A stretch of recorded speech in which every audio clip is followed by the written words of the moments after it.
Hello friends, good morning. Welcome to LR study centre. आज मुख्य update रही OTET संबंधी आपण मैंने जानी थे 2024 जो फास्ट ओटीईटी एग्जाम होता ताहार एपर्यंत रिजल्ट आसीना। बहुत शीघ्र रिजल्ट पब्लिश हो। तो 18/9/2024 देखिपारे board of secondary education Odisha Cuttack Odisha teacher eligibility test 2024 notification number दिया 1171 ओटीईटी 2024 18/9/2024 गत काली गोटे नोटिसटा पब्लिश होती। से नोटिस क्यों संबंधी रही ना ओटीईटी एनसर की संबंधी जो ओटीईटी एग्जाम होता ताहार फाइनल एनसर कीटा पब्लिश होती।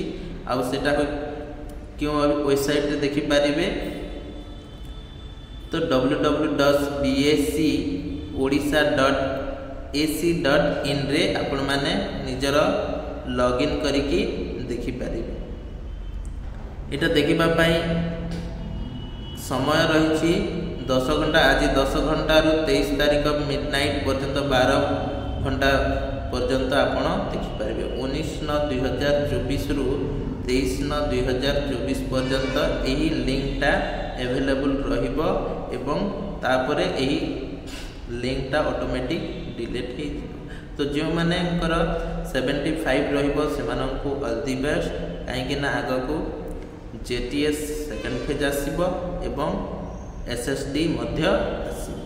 तो बहुत बहुत ऑल द बेस्ट। जो मानकर 75 रु अधिका होइछि से माने निज निजर एग्जाम पाई प्रिपरेशन होई पारिबे।